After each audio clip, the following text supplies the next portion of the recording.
semuanya pemuda remaja. Selamat bertemu kembali untuk kita semuanya. Tiba saatnya kita memasuki ibadah kita, yaitu ibadah pemuda remaja. Namun sebelumnya mari kita serahkan kepada Tuhan supaya Tuhan boleh berkenan hadir di tengah-tengah kita semuanya. Mari kita satukan hati kita di dalam kita berdoa. Bapa yang baik, Bapa yang di surga, saat ini Tuhan kami sungguh bersyukur kepadamu di mana Tuhan masih mempertemukan kami kembali di saat ini Tuhan, di ibadah pemuda remaja.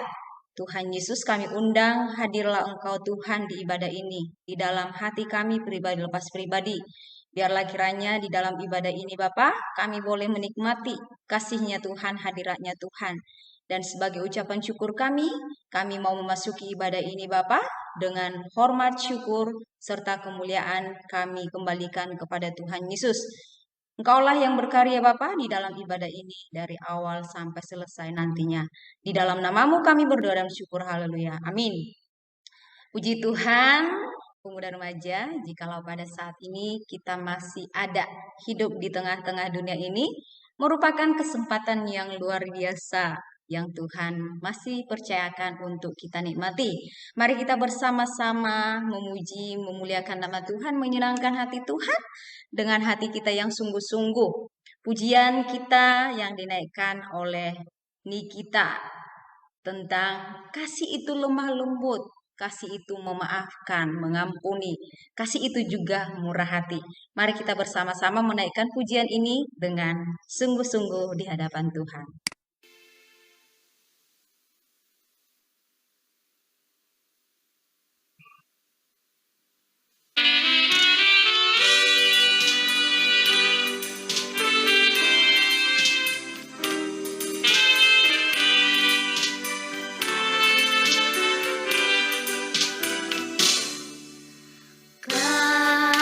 Kasih pasti lemah lembut.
Seperti pujian kita yang berkata bahwa kasih itu lemah lembut, murah hati, mengampuni. Kini tiba saatnya kita mempersiapkan hati kita mau mendengarkan kebenaran firman Tuhan.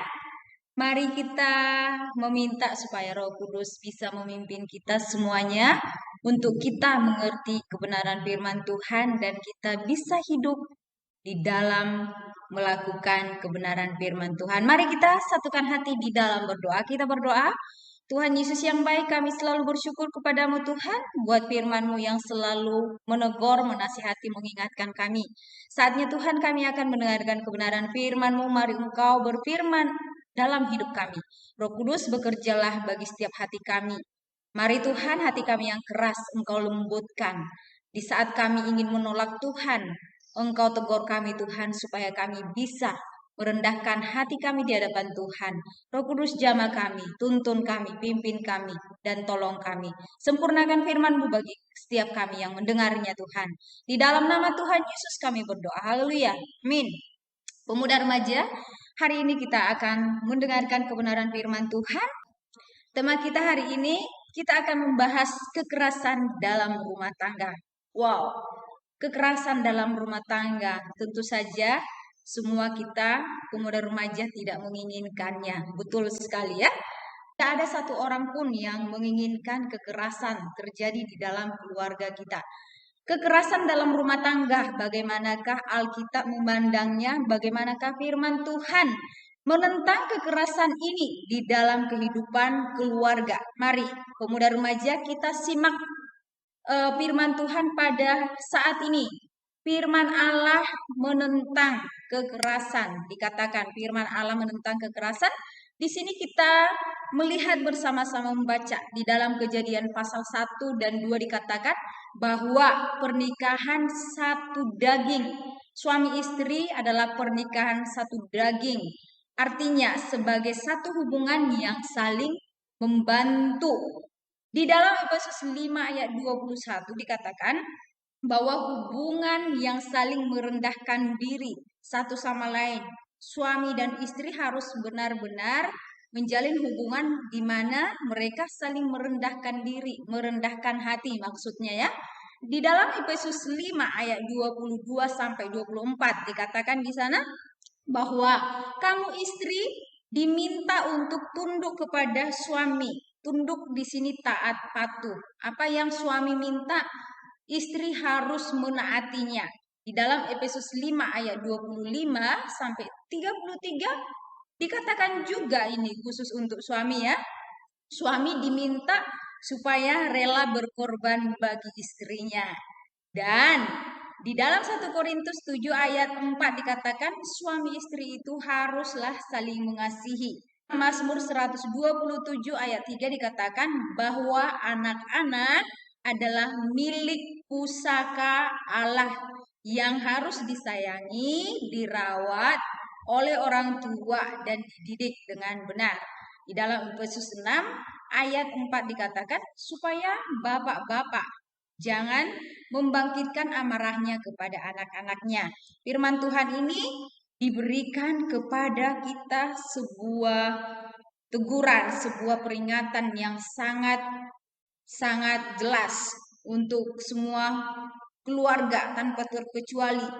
Bukan hanya kepada suami, bukan hanya kepada istri, bukan hanya kepada mereka saja, tapi berlaku juga untuk anak. Dan ada juga di dalam firman Tuhan dikatakan bahwa anak itu juga harus menghormati ayah dan ibu. Hormatilah ayah dan ibu. Seperti itu ya. Kita lihat kekerasan dalam rumah tangga. Kekerasan itu terbagi atas beberapa bagian. Yang pertama itu kekerasan fisik. Kekerasan fisik ini banyak ya cakupannya, di mana ada kekerasan berupa pukulan ataupun kekerasan di dalam hubungan fisik seperti itu ya, di dalam secara fisik. Juga di sini dikatakan kekerasan seksual juga dan lain-lain sebagainya. Dan yang kedua itu kekerasan psikis. Kekerasan psikis ini meliputi perasaan, mental, jiwa, semua yang berbau psikis ya. Jadi dua ada kekerasan fisik dan juga kekerasan psikis. Apa sih penyebabnya yang bisa mengakibatkan kekerasan ini terjadi? Tentu saja ada faktornya ya. Kita melihat pemuda remaja, kekerasan sering terjadi kepada istri ya, sering ya kita mendengarkan, waduh istrinya babak belur, terus apalagi anak dipukul, bahkan apalagi anak menyaksikan papa mamanya itu berantem bertengkar, dilihat secara langsung oleh mata, didengar oleh telinganya sendiri. Nah, ini juga merupakan fakta yang sering terjadi di tengah-tengah lingkungan kita sebenarnya ya. Kenapa sih istri dan anak menjadi korban yang paling sering? Ya, dikatakan paling sering ya. Bapak-bapak juga bisa menjadi korban, tetapi yang paling sering itu adalah seorang istri dan anak. Kenapa? Karena melihat kondisi istri memang lemah dan tidak berdaya seperti itu, anak juga. Nah, di sini kita harus perhatikan. Tuhan memang berkata bahwa seorang suami, seorang bapak itu adalah imam, seorang bapak itu adalah kepala. Dialah yang mengatur keluarga, tetapi yang menjadi masalahnya terkadang hal itu menjadikan seorang bapak tidak memahami benar apa arti kepala keluarga. Di sini ada yang mengambil posisi salah.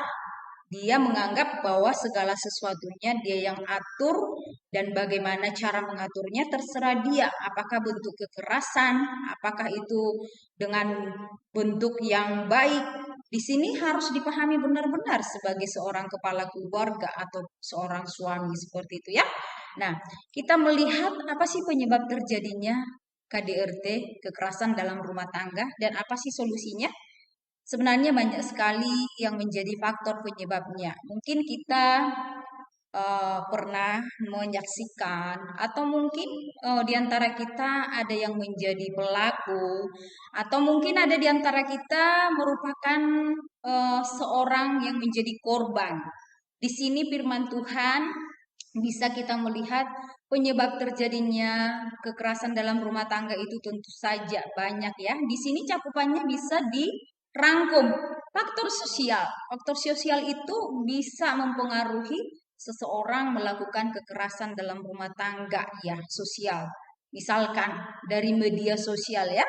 Media sosial itu tidak selalu memberikan tayangan-tayangan yang bermanfaat. Maaf ya. Untuk orang tua, kita harus bisa lebih selektif menyaring hal-hal apa saja yang penting untuk ditonton oleh anak kita. Kita harus bisa melihat ini tidak boleh nak, ini yang boleh nak. Harus sebenarnya lebih cermat lagi. Nah, untuk pemuda remaja, sosial media itu juga bisa mempengaruhi buruk dan baiknya hidup kamu. Dan ketika seseorang sudah salah di dalam sosial media, dia bisa juga mempengaruhi hidupnya, memiliki sikap keras. Nah, ada banyak tayangan-tayangan yang ada di media sosial membuat kita menjadi orang terbentuk menjadi keras.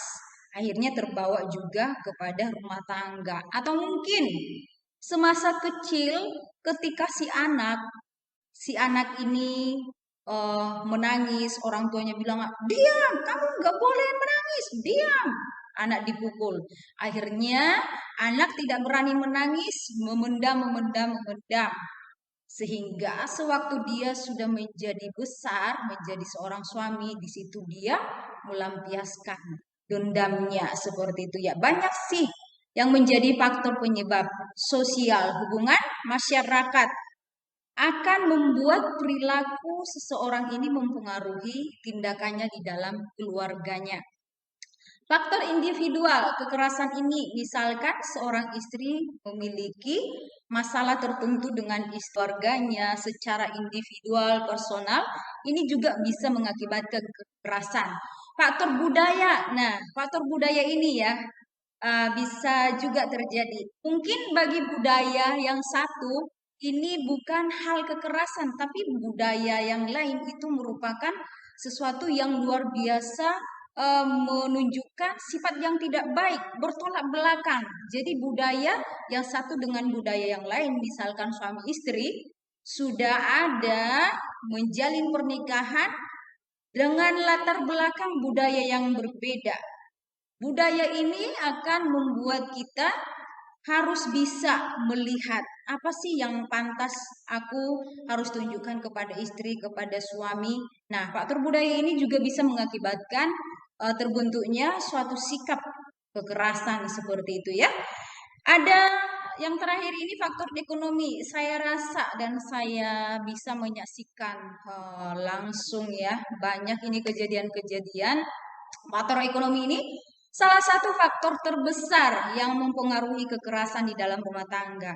Setiap hari kita makan ya, pemuda remaja betul. Setiap bulan kita butuh uang sekolah betul. Setiap hari kita butuh baju betul. Setiap hari kita banyak kebutuhan betul, kebutuhan pokok apalagi ya.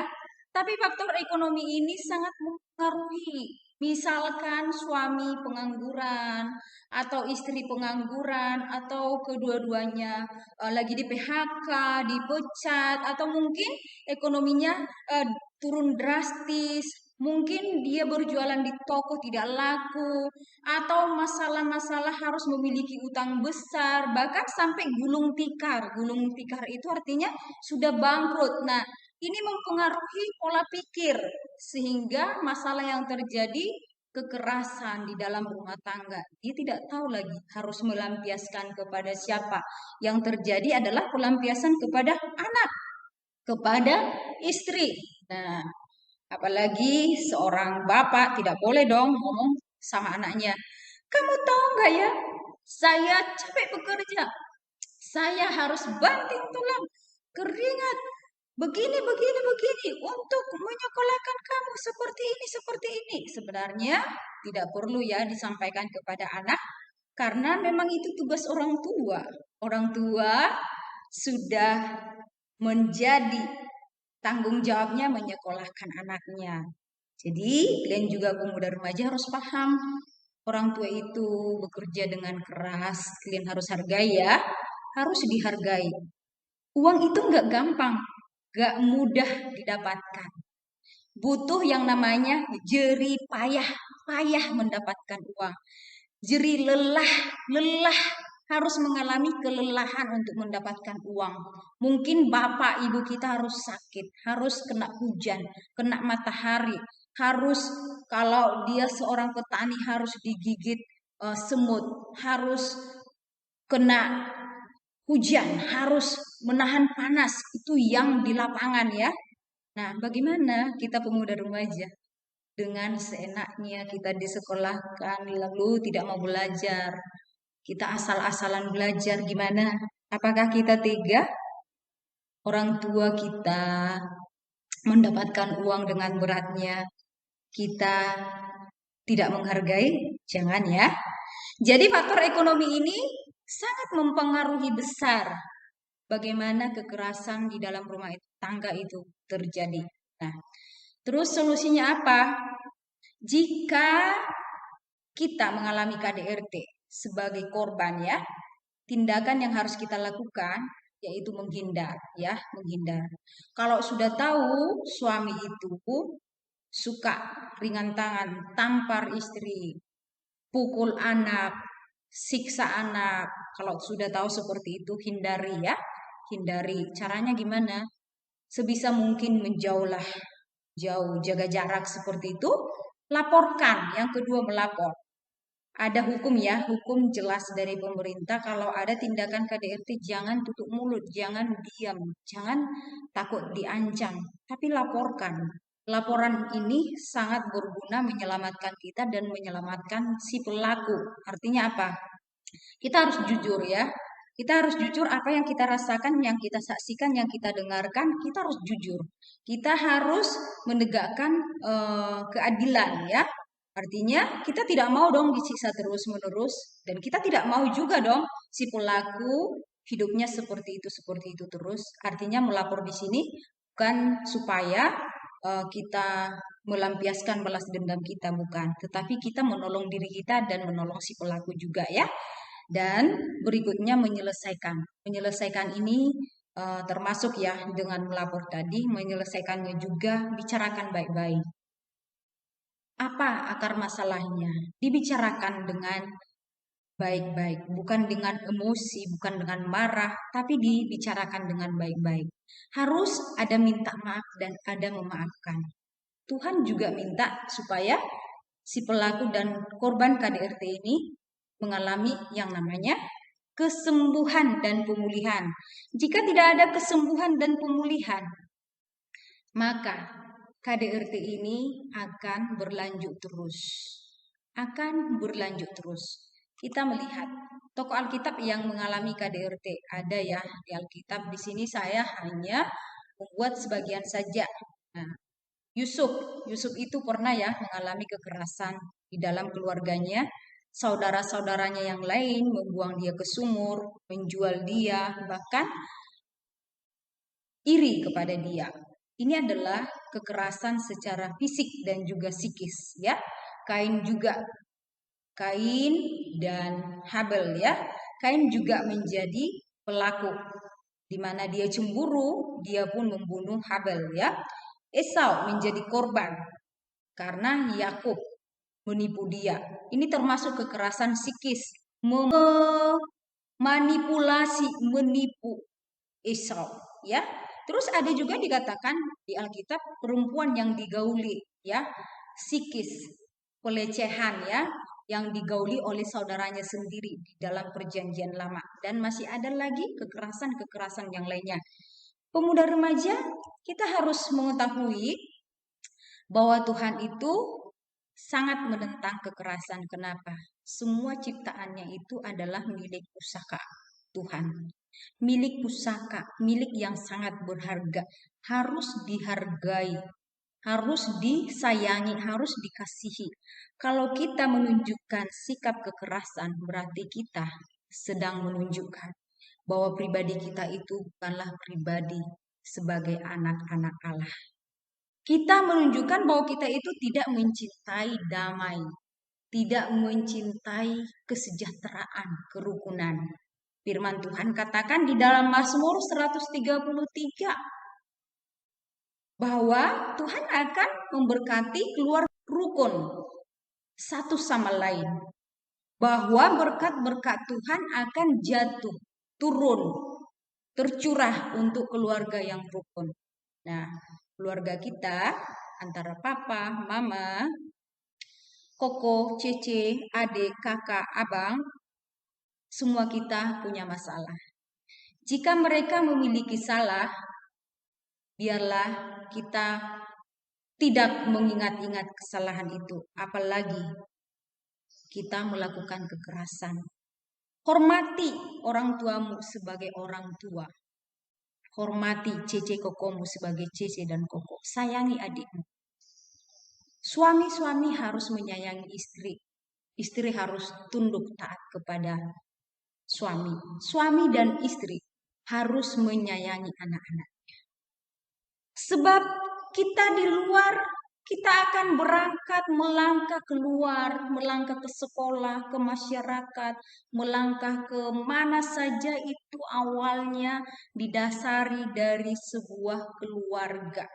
Keluarga yang merasakan kekerasan dalam rumah tangga ini sangat berdampak buruk. Keluarga yang mengalami kekerasan dalam rumah tangga sangat berdampak buruk, baik kepada psikisnya. Seseorang bisa nanti menjadi depresi, bisa nanti menjadi orang yang terbentuk menjadi kasar, keras, sehingga dia akan berbuat hal yang sama kepada orang lain. Dan ujung-ujungnya sampailah kepada sikap yang paling mengerikan yang disebut kriminal, pembunuhan ya. Jadi di sini kita sudah berbicara KDRT itu mencakup dua hal, yaitu kekerasan bentuk fisik dan juga psikis. Berhati-hatilah kamu pemuda remaja, jaga sikap kamu. Mari engkau ciptakan kerukunan di dalam keluarga kamu.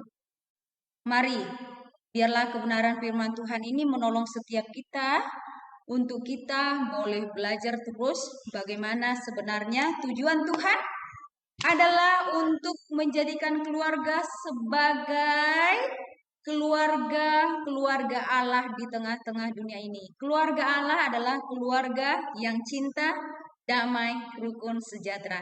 Kiranya firman Tuhan ini memberkati kita semuanya. Tuhan menolong kita selalu. Tuhan yang selalu menuntun setiap langkah hidup kita. Mari kita berdoa.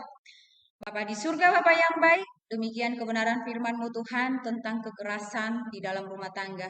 Banyak hal terjadi di tengah-tengah dunia ini, di Indonesia ini, di lingkungan sekitar kami, bahkan mungkin di dalam rumah kami. Tuhan tolong kami Bapa supaya kami mencintai Engkau Tuhan. Kami boleh mengasihi anggota keluarga kami semuanya dan kami boleh menyayangi mereka semuanya.